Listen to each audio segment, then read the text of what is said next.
If you're feeling overwhelmed in your business, it might be a symptom of being at capacity. When you're at capacity, you can't take on any more client work, which keeps you at a revenue cap. Though you know more is available, you just don't have the bandwidth or time to reach it. The real challenge is that deep down, you know it isn't sustainable, and you worry it will all stop working if you step away for a few weeks. Okay, you might be wondering what this has to do with a productized service.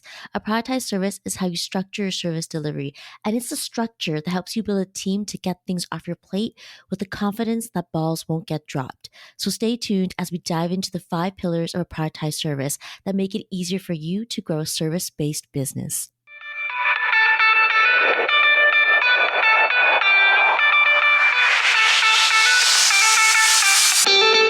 Welcome to the Small But Mighty Agency podcast. If you're a creative consultant or agency owner who wants to know what the roller coaster ride really looks like to grow your business from one to many, you're in the right place. My guest and I pull back the curtains on the realities of growing and running agencies of different sizes and what it takes to build a team. And if you're anything like me, you want more than the highlight reel.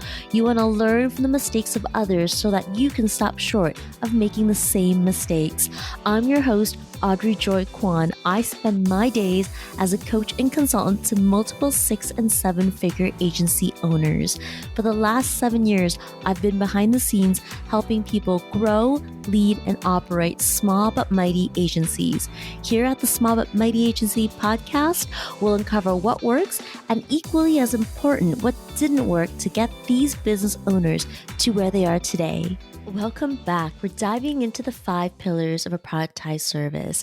If you haven't listened to the last episode, I shared why you need to productize a service in episode 49. The magic always starts with understanding why. If you haven't listened to episode 49, Why Productize Your Service, the link is in the show notes. Please go check that out. Before we get into the 5 pillars of a productized service that make it profitable and scalable with a lean team, you might be asking, what is a productized service?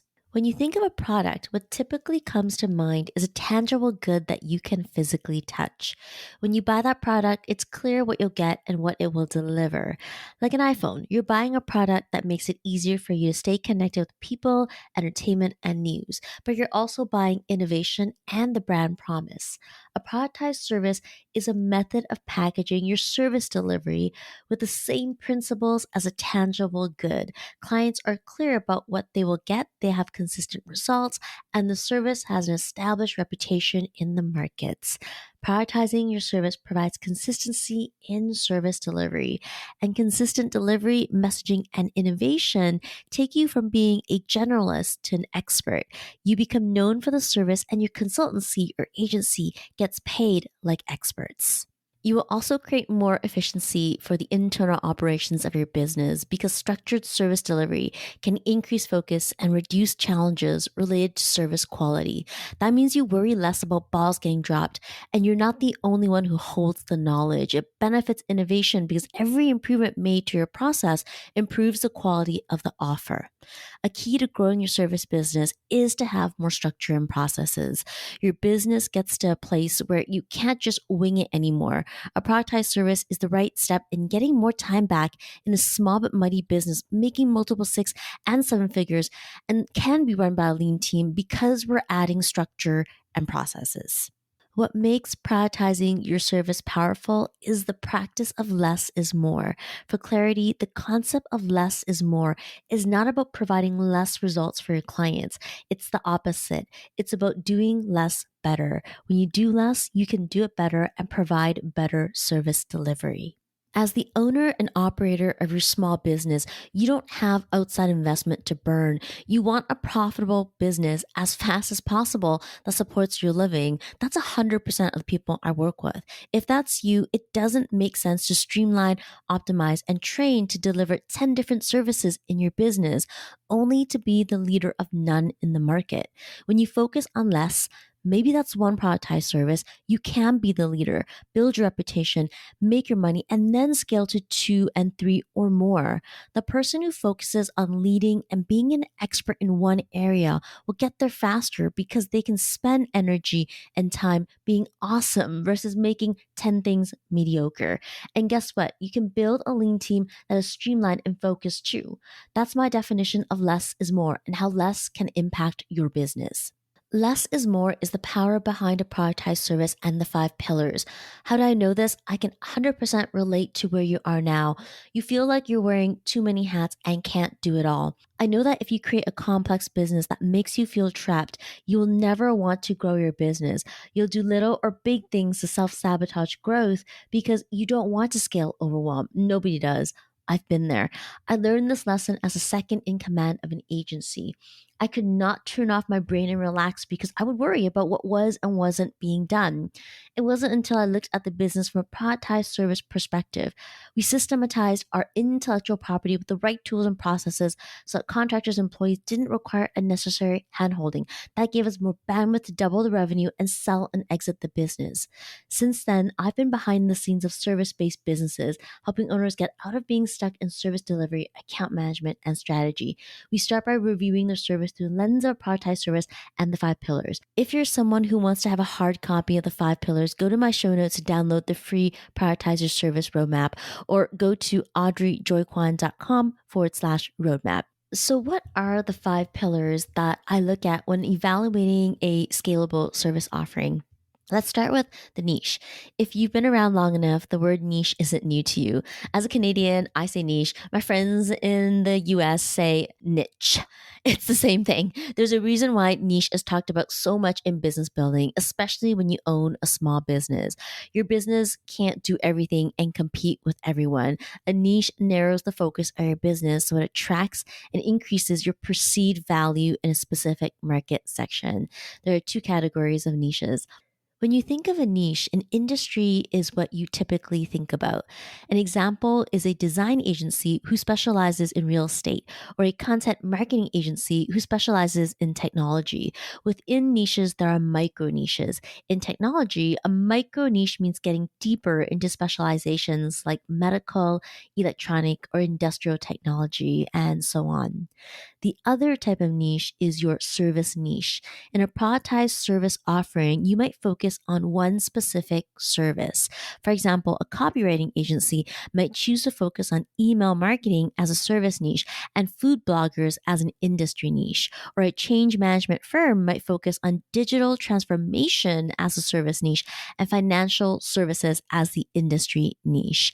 The number one fear I see business owners have about niching is that they will make less money or leave money on the table. So they continue being jack of all trades. While being the jack of all trades may get you to 6 figures, getting to multiple 6 and then 7 requires you to do things differently.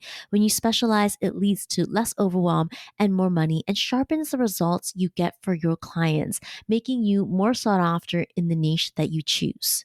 Speaking about sharpening your results leads nicely to the next pillar, the pillar of promise.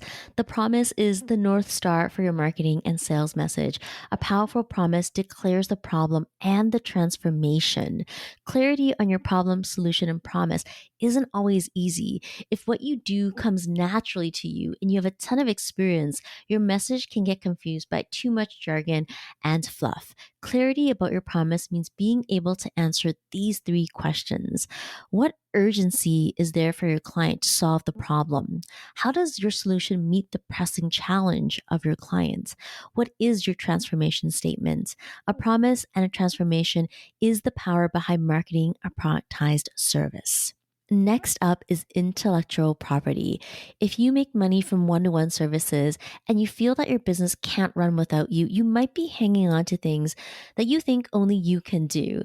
And that's how you become the bottleneck. If that's where you're at in your business, we want to identify your intellectual property and create processes that others can follow. Do you have intellectual property? Yes. Every service business owner has intellectual property. Even if you think your service is similar to someone else, you've got intellectual property. Here's why. You have service quality and service culture, and both concepts are intellectual property. When you uncover and capture service quality and culture into processes, you can download your brain to your team. Service quality are the processes that help you deliver quality consistently. In a service business, that's implementation, strategy, and production. Service culture are the processes that shape client experiences and can include things like onboarding and meetings.